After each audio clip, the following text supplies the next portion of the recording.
How's it going, guys and gals? This is Anthony. Today we're back at it with a new video on the channel.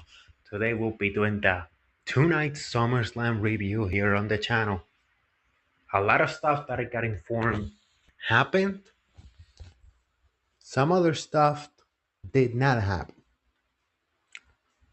So for that, we will talk about it. I was one of the few people that said some stuff was gonna happen, so people were gonna return, and you didn't notice. Nobody noticed the last few weeks of television. Nobody noticed it, but that's neither here nor there. If you like this type of content, remember to like, comment, share, and subscribe. Without further ado, we start with night one. Night one features 6 matches, just like the same as night two, 6 matches. Yeah, I use a Reddit photo because I accidentally did they deleted the night two card. So yeah. Um. So night one, we kicked off with Roman Reigns and Jey Uso versus the Vision, accompanied by the Oracle Paul Heyman. I'm just gonna say this. I know Jey Uso is criticized when he wrestles singles matches, but man, he's so good on tag team matches. Like that guy knows how to be a tag team wrestler. He has it on the veins. Like you could put him blindfold in a tag team match, and he'll get all his stuff together without any mistake. It's insane. That's how good he is as a tag team wrestler. Roman Reigns did great here, as you know. Braun, obviously Braun Breaker got injured on this match when he always does that jumping clothesline from the apron to the announce table. When he got injured, I know we shouldn't get happy when people get injured, but when that happened, I turned myself into Drew McIntyre and said, I pray for that, and it happened. You are 6'4", 250 something pounds. You are being built to be the next face of the company, and you do this dumb shit, Braun.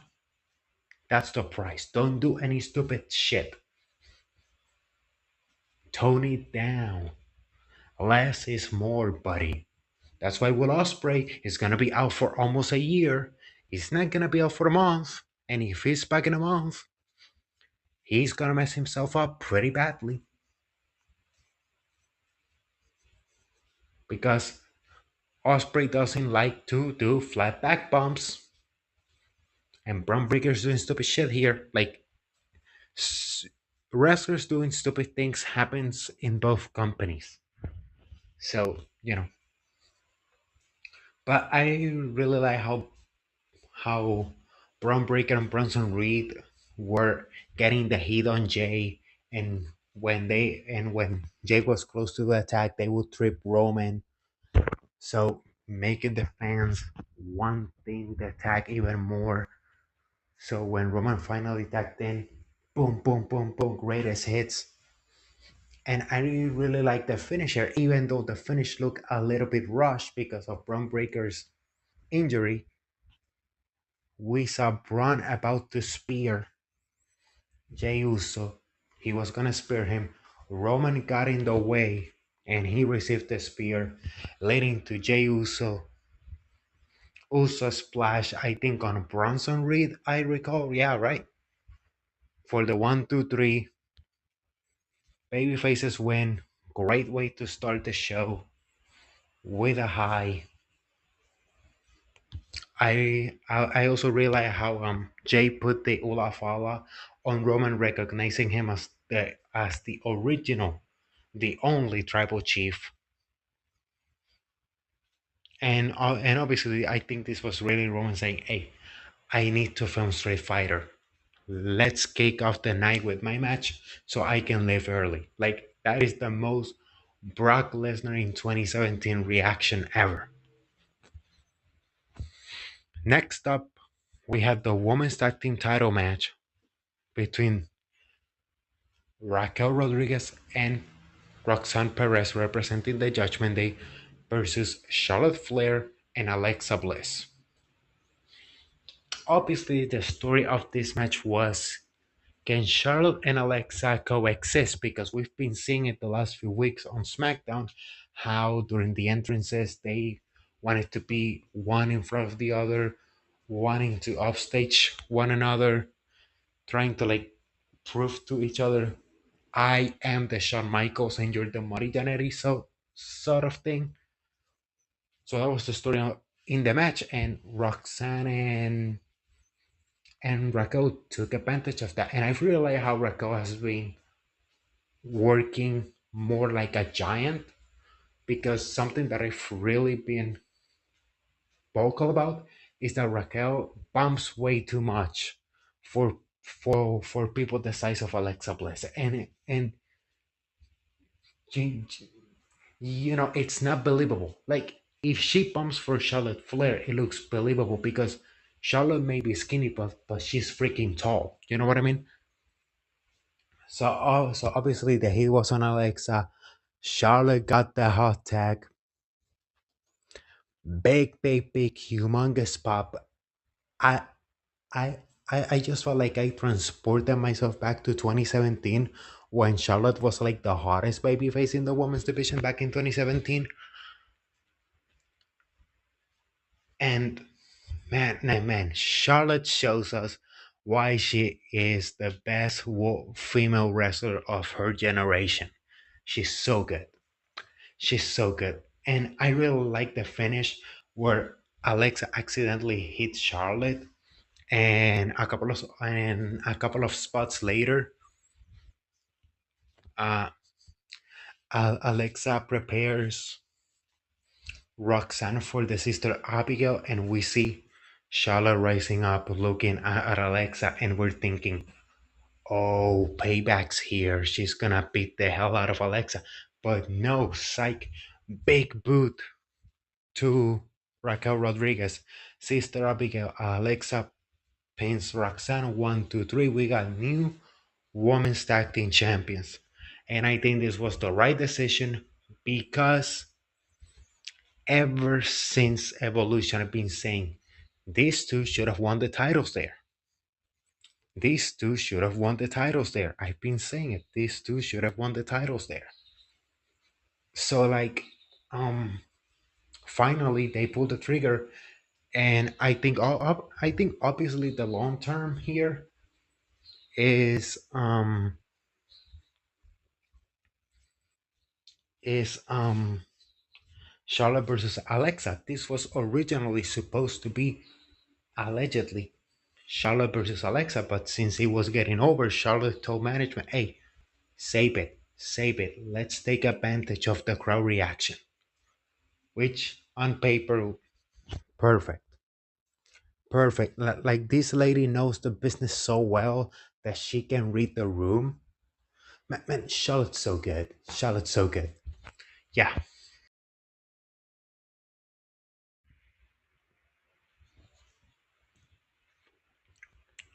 Congrats to the new Women's WWE Tag Team Champions. Next up, we have Sami Zayn versus Karrion Cross, and I really had to cut off the video there because me thinking about this match, oh god, like I needed a second to breathe. What the heck? What's up? You know what? Whatever. Maybe it's an WhatsApp notification from earlier. But I hated this match. Like, even though Karen Cross was gonna lose, Sami Zayn's job should have been okay. Made me let let me make him a credible threat to me. Make him look strong in defeat because they may try to do some stuff with him due to the fan reactions he's getting. And if you see the match on Peacock, they were cheering Carrion and they were booing Sammy. Jesus, notifications galore. Um, man, I what can I speak up about this match? Yeah, they did this. the spot with the pipe, you know, like obviously Sammy wasn't gonna use it. Hello kick 1 2 3. Uh, all that I have to say here is that Sammy was not interested in this story, in this angle. He only looked concerned about getting his stuff in. Everything that Jim Cornette has said about him being a glorious piece of garbage that only wanted to get his stuff in were reflected in this match. All of the Jim Cornette rants about his behavior in Ring of Honor were reflected in this match. And that's all I have to say about that. And here you can see that the middle part of the show, because next up we have Tiffany Stratton versus Jade Cargill for the WWE Women's Championship. I've always hated babyface versus babyface matches. This is the reason why. There's no heat. Obviously, Jade gave Tiffany the Jada for the count, but the count couldn't get started because Tiffy's foot was on the rope. Tiffany did a dive, prettiest moonsault ever, 1 2 3. This match was bad. This match was bad. And SmackDown has no credible heels for Tiffy.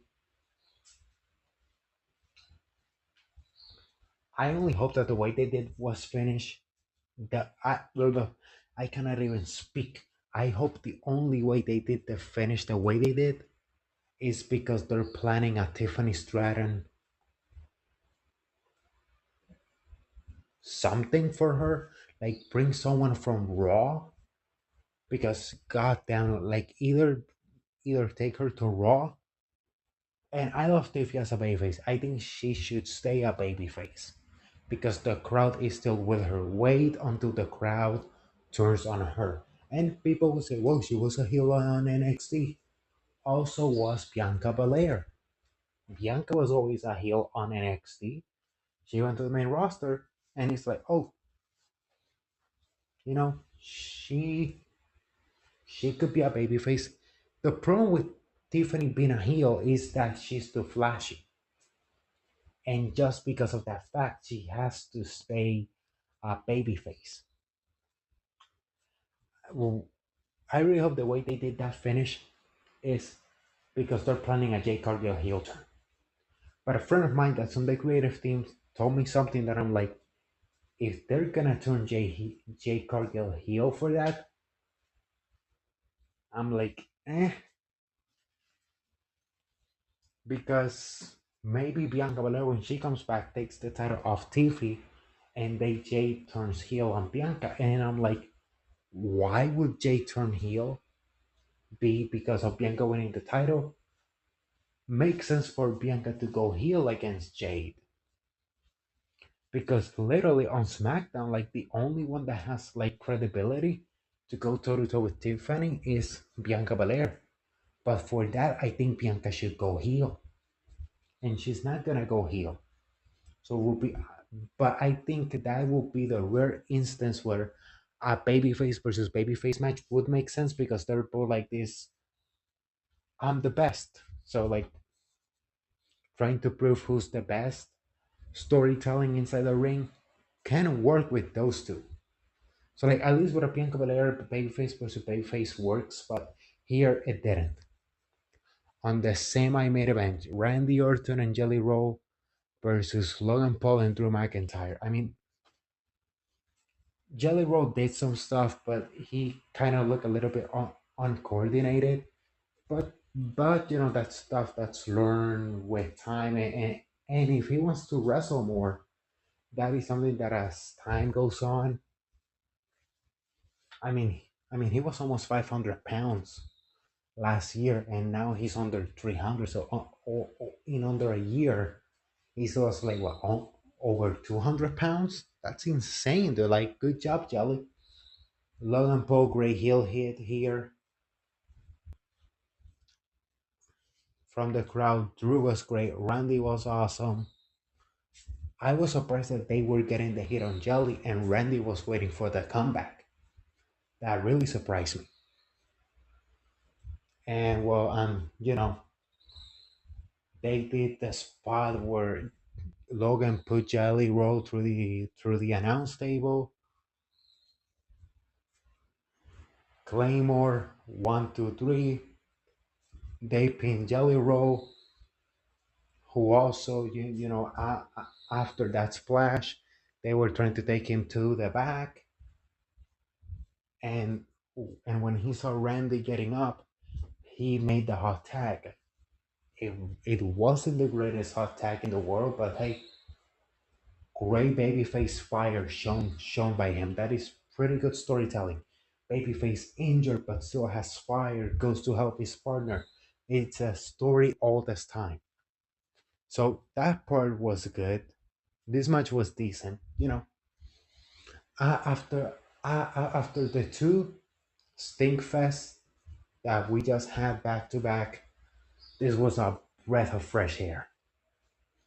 And now here we go, and I'm gonna give it a close up. Yeah, boy.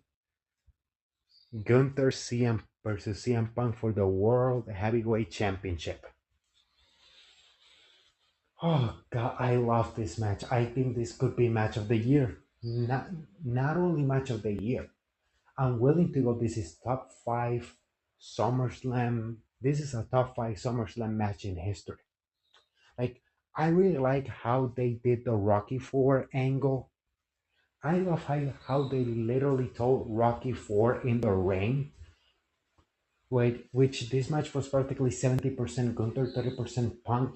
Like whenever um Punk will try to do a comeback, it turned into a false hope spot, and the heat began again by Gunther. Gunther was chopping the hell out of Punk on the back, on the thighs, on the chest. Punk's chest was bleeding. Punk was fighting from underneath. I really love this part where they were on the floor, where Punk was try to give Gunther a figure four leg lock. Gunther inverted it into the reverse four leg lock, and while on the floor, as if he was Bret Hart versus Jerry Lawler, or Bret Hart versus Stone Cold Steve Austin on WrestleMania 17. He he he made a sharpshooter while on the ground, and he sat up sharpshooter and Gunther. What that was such a great spot. Like this is what I'm telling you. Punk fighting from underneath. Punk fighting from underneath. And the reason that I'm trying to say about about like Rocky Four is because Gunther threw Punk out of the ring.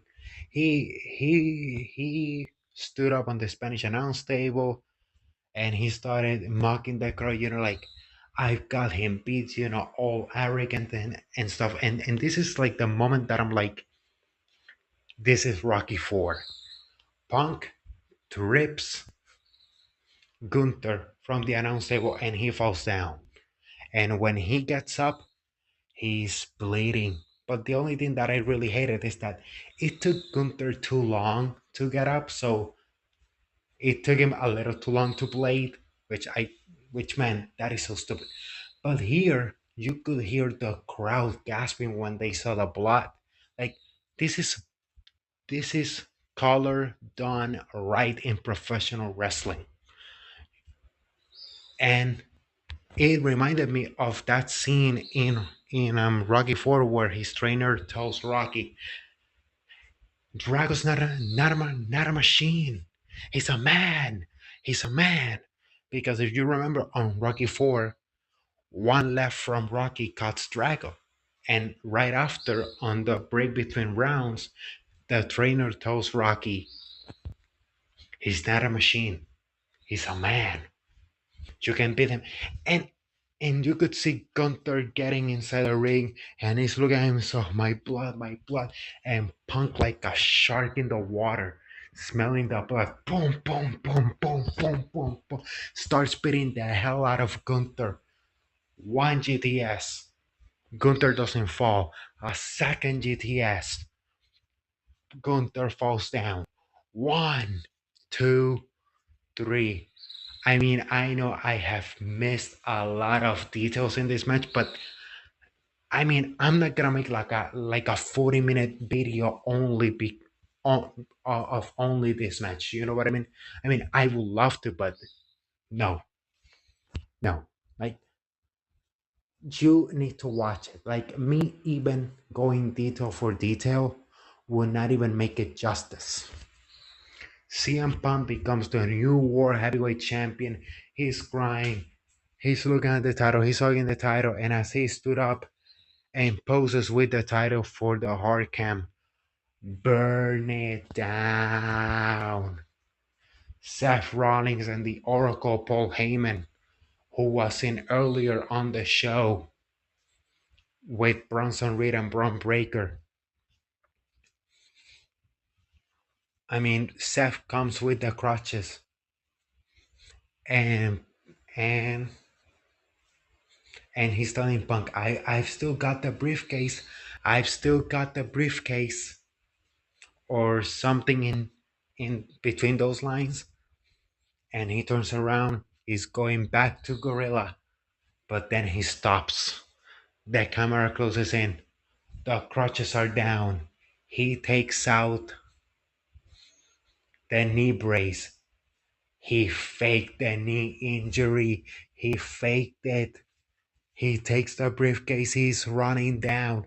And one little detail that I love in here was Punk, while Seth was running down, he looked behind him as if to check that Bronson Reed and Braun Breaker weren't nearby. Seth Rollins gets in the ring and starts beating the hell out of Punk with the briefcase. He gives Jessica Carr, the referee, the briefcase. Alicia Taylor says Seth Rollins is cashing in his Money in the Bank contract. Corp stomp. 1, 2, 3. Seth Rollins is your new World Heavyweight Champion.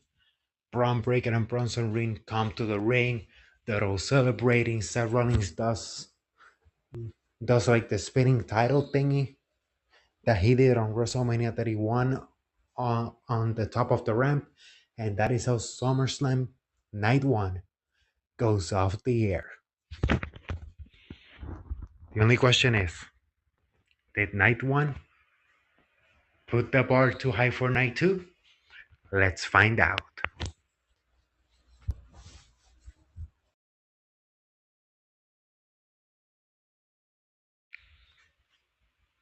Was Night 2 better than Night 1?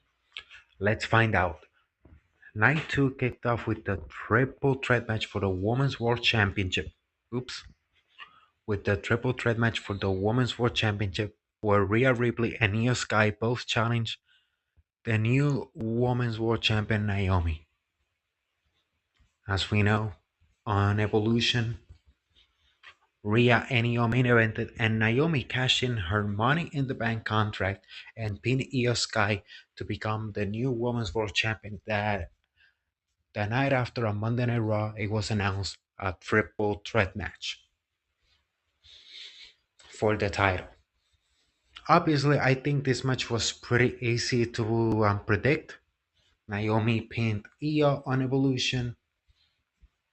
Naomi was gonna pin Rhea here.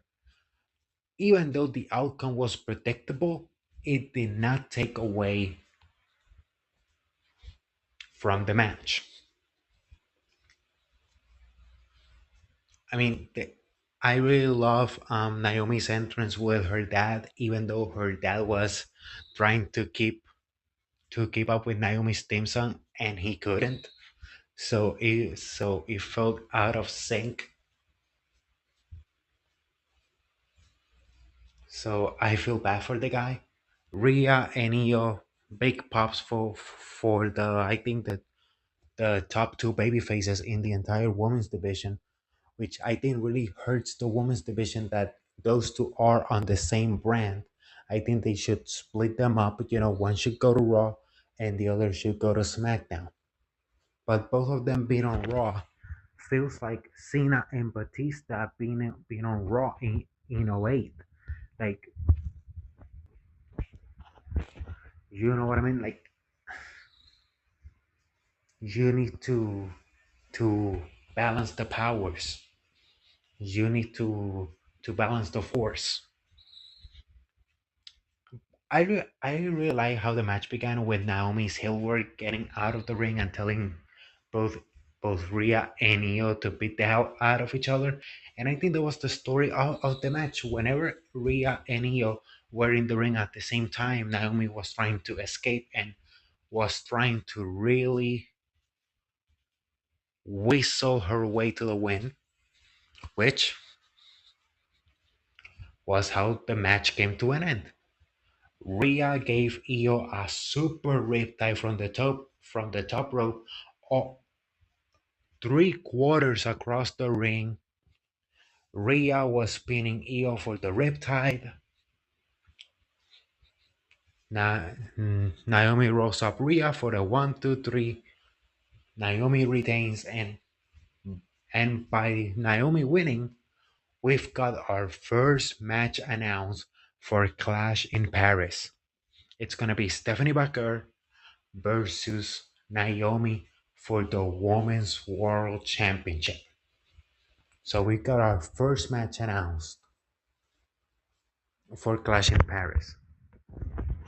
Next up, we had the six-way tag team title match for DIY, Andrade and Phoenix, Motor City Machine Guns, Fraxium, and the Street Profits challenge Dexter Loomis and Joe Gacy representing the Wyatt Six for the WWE Tag Team titles.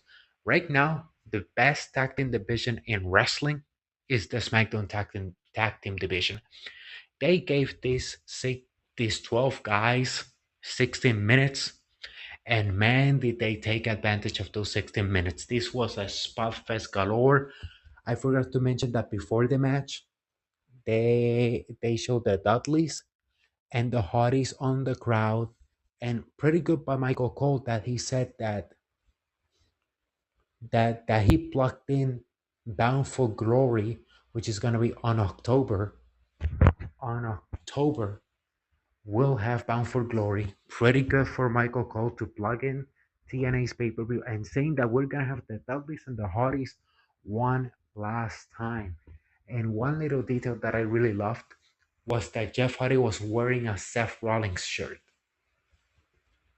And since he was wearing a Seth Rollins shirt, you know, playing up to the fact that of the Jeff Hardy and CM Punk rivalry from back in 2009. But yeah, man, I mean, you need to watch the spots. I mean, I'm just gonna go through through some of the spots. I mean, one of the spot was Loomis leg drop on Montez Ford, Phoenix frog splash on Nathan Fraser, Axiom gives Angelo Dawkins a Spanish fly to the outside of the ring and onto a table. One of the what I for me, I mean, I'm just gonna re-go some of the spots here, but for me, the best spot in the match was when Tommaso Ciampa was hanging, holding the tag team titles, and there was a ladder in the corner. Nathan Fraser noticed it, and he starts climbing the ladder as a way to give Tommaso Ciampa a spear, just like Edge gave Jeff Hardy on WrestleMania 17. Tommaso Ciampa sees this, and he does a backflip, and he's holding on onto the pole that's holding the titles upside down. He's on his head, holding for dear life. Then Candice LeRae gets involved. She goes through a ladder. She takes that ladder bump with her knee. The way she sold it was excellent. BFAP got involved after Nikki Cross threatened to get the titles. Then Eric Rowan got involved. The Street Profits took him out. Then Uncle Howdy got involved. This was an overbooked mess galore, and I loved it. Ultimately, that Loomis and Gacy took care of Andrade and Phoenix. They climbed up. Gacy took down the titles. and the Wyatt Six are still your WWE Tag Team Champions. I have to summarize a little bit of this match, but this match was excellent. I'm just gonna say something nitpicky. I think I think some of the spots were not able to breathe in between to let people sink in because there's 6 teams. Excuse me, which I think the match could have had a better flow if it had been 3 teams, max 4. But man, like this was just a way to showcase the best tag team division in the business right now. So for this time, I'm gonna allow it. If you do a 6-way TLC tag team match, I'm gonna destroy it. But I love all of the teams involved. I love all of the teams involved. So they're getting a pass from me. And in the first surprise of the night, Becky Lynch retains against Lyra Valkyria.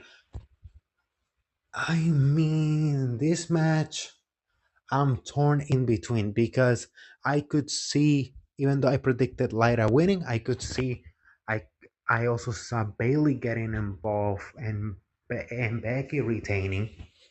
So as we know, as long as Becky is champion, Lyra cannot challenge for the women's IC title. And obviously, we saw how how Becky tied Lyra's hands up with the plastic thing, like the zip tie, right? With zip ties, and was beating the hell out of her. Lyra got out of it, and why were you tying someone's hands when on the very next match, Jacob Fatu got handcuffed to the steel cage? But hey, you know that's just me. Like you're having two identical spots in back-to-back matches. For me, that was a little bit stupid. So all of the stuff until Lyra freed her hands for me was a little bit unnecessary.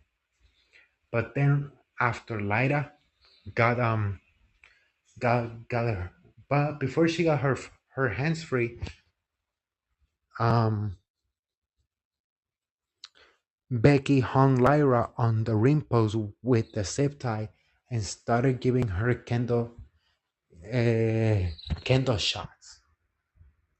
And that's what reminded me so much of the 2009 Breaking Point pay-per-view of the John Cena Randy Orton I Quit match. So I'm like, okay, so when I saw it, but automatically I was like, damn. So Lyra's gonna win that. So like for me, I'm like, eh. Then near the end of the match, Bailey got involved. Becky tried to convince Bailey to attack Lyra. She didn't. She attacked Becky. Lyra was about to win. Becky pushes Lyra. Bailey's gonna hit Becky. Becky ducks. She accidentally hits Lyra. Manhandle slam. 1, 2, 3. Becky retains. Lyra Valkyria can no longer challenge for the women's IC title as long as Becky is champion. And I think like the next step in this feud is Lyra and Bailey, because Becky has no challengers now. Like who's gonna challenge Becky? Like that now I feel like, because now we know the then what for Lyra. It's gonna be Lyra and Bailey. But what's next for Becky? And that's my fear. That's my fear right now. Like what's next for Becky? And there's no clear path. So I'm afraid that they kinda did a wrong decision here, because I don't see the what's next for Becky except Bailey, but Bailey's definitely gonna be in a feud with Lyra Valkyria.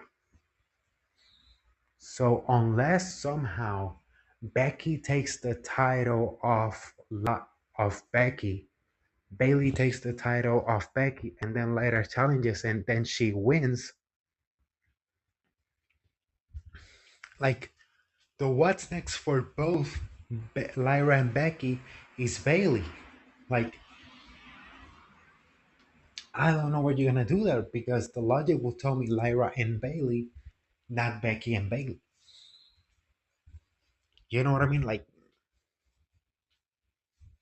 there's nothing next for Becky. She should have lost. Like creatively, this was a bad decision for me. Next up, we had the worst match of night two, the steel cage match. Jacob Fatu challenging Solo Sikoa, as I've stated since WrestleMania 40. Solo Sikoa doesn't have it. This match was awful. Every big time match he's in is bad.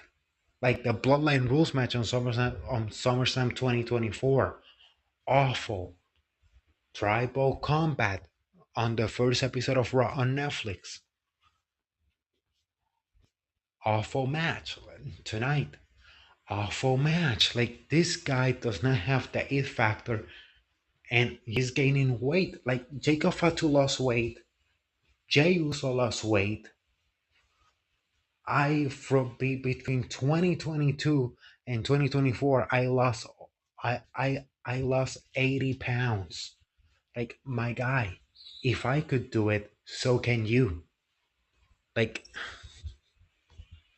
I don't know, man. The MFTs interfere. Talatonga on the finish. Hit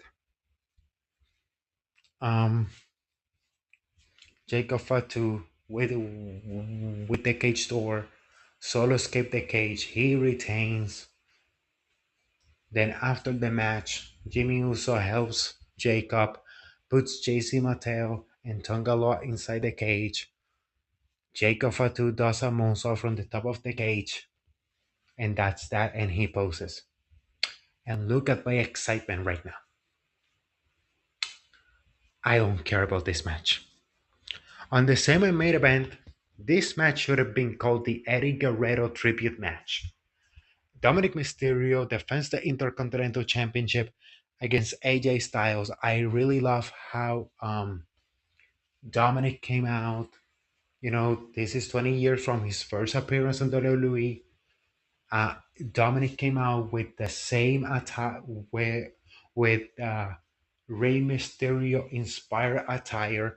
He came out with the same attire that Rey used for SummerSlam 2005, but instead of blue, it was gray. And AJ Styles came out with his oldest son Avery, and I love how AJ made his son uh, bleach his hair blonde, and they came out with a lowrider. AJ Styles came out with the same tights. I mean, not the same tights, but you catch my drift. With a very similar attire to what Eddie Guerrero used on SummerSlam 2005 in the custody of Dominic ladder match. And his son Avery came out with his hair.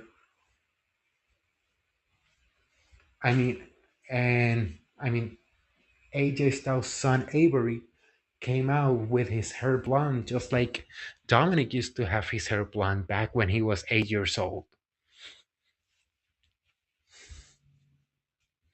I mean, I love this match. Like, excuse me. I really loved. I was drinking some water. Sorry. I love how they did all of the lying, cheating, and stealing. I really love how when AJ started the match with the upper hand, Dominic got out of the ring and AJ posed on the ropes just like Eddie. That was excellent work there. When the ref was down, he tried to do an Eddie Guerrero with the chair, Dominic. He threw the chair at AJ and fell down. And AJ, seeing that the ref was almost up, he put the chair on his neck to make the ref believe that Dominic hit him. This was great. And the finish was a reenactment of WrestleMania 20 where Eddie loosened up his boot. So when Kurengo applied the ankle lock, Eddie could sneak out of it. Dominic did the same thing to sneak out of the calf crusher. Frog Splash 1, 2, 3.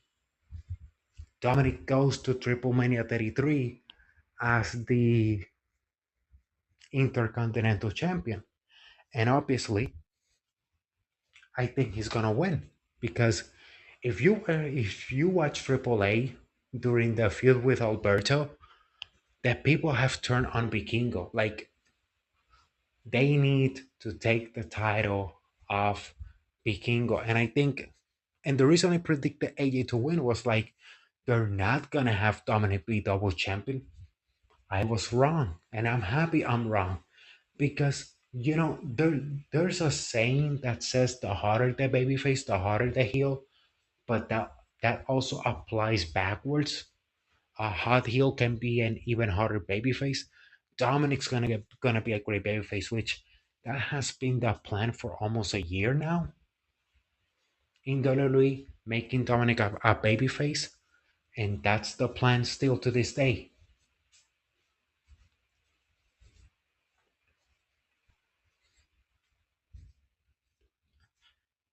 I mean, just give Dominic the Mega Championship. We need Dominic two belts. Or you can give it to El Grande Americano. But I would have liked it if that was Chad Gable's version of El Grande Americano and not Louis Kaiser's version of El Grande Americano. Because here we're keeping it real, no kayfabe. I mean, sometimes we keep kayfabe, but now in all seriousness, we're not gonna keep it. Okay, we are exposing the kayfabe here. So since it's not Gable, they're not gonna give it to Kaiser. Even though Kaiser's a great promo, they're gonna give it to Dominic. Dominic two belts. And guess what? I really like that. Because I always thought that the original plan for Triple Mania was gonna be El Grande Americano versus Vikingo with with with Chad Gable as El Grande Americano winning the Mega Championship, but maybe a mask versus title match. I really thought that was the plan, but Chad Gable got injured, so they gave El Grande Americano to Louis Kaiser. So obviously, when Gable comes back, it's gonna be Kaiser and Gable both dressed as El Grande Americano in a mask versus mask match, and obviously Kaiser's gonna lose that, and he'll be revealed to the world that he was an imposter, and that'll humiliate him, give him heat, so when he comes back, he feels humiliated and beat the hell out of somebody. Now we go to the main event. Was John Cena regretting his actions at Elimination Chamber on SmackDown legit? The answer is yes. At first, we saw John Cena's name on the entrance,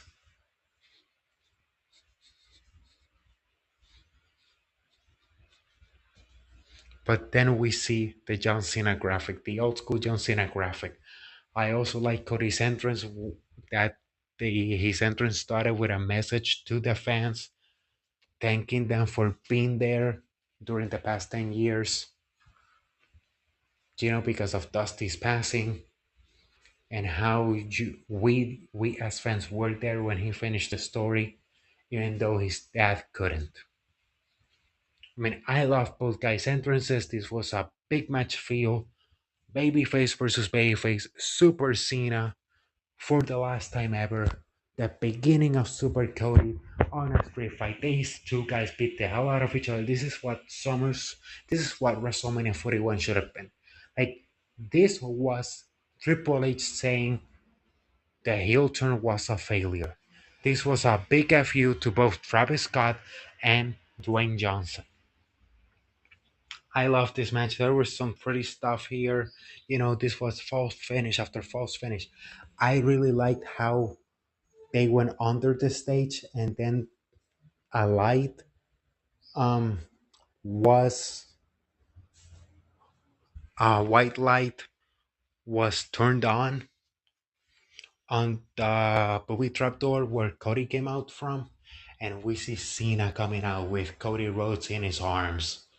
And the reaction in this match was pretty mixed. In some instances, some people were chanting "Let's go Cody, Cena sucks," or "Let's go Cena, Cody sucks." Let's go Cody, Cena sucks. Let's go Cena, Cody sucks.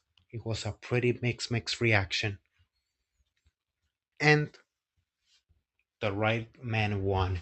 Cody Rhodes was like, I don't want to hit him anymore. One final crossroads.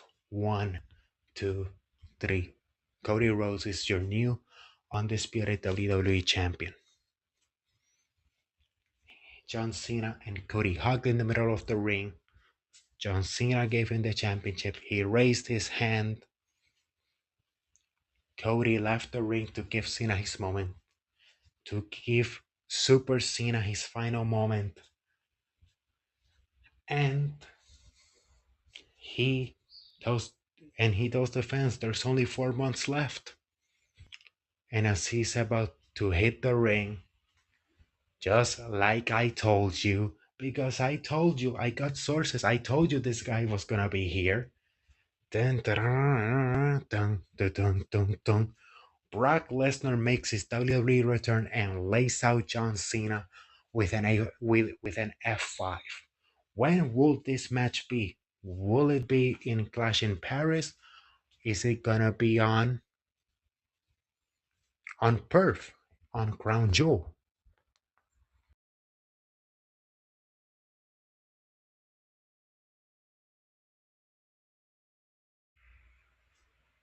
And that is how SummerSlam 2025 Night 2 came to a close.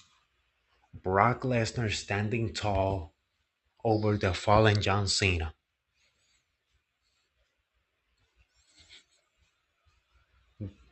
What did I think about this show in general? There were some stinkers like Jacob Fatu versus Solo Sikoa, like Sami Zayn versus Karrion Kross, Tiffany Stratton versus Jade Cargill. Those were three stinkers out of 12 means that 25% of the show sucked, which means this is a 7.5 out of 10 show for me. I mean, 7 out of 10 because some stuff pissed me off in the Lyra Valkyria versus Becky Lynch match. So, 7 out of 10.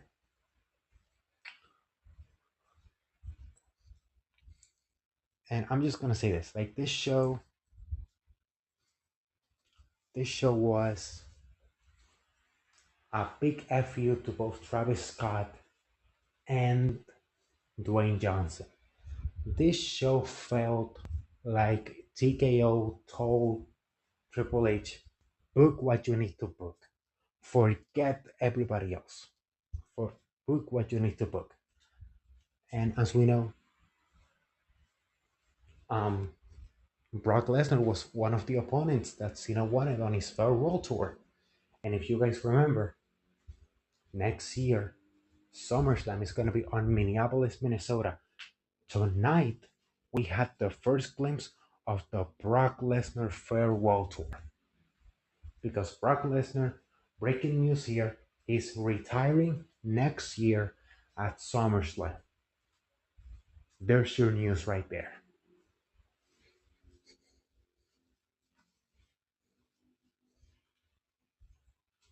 So, that's gonna be it for this video, guys. Remember, if you like this type of content, remember to like, comment, share, and subscribe.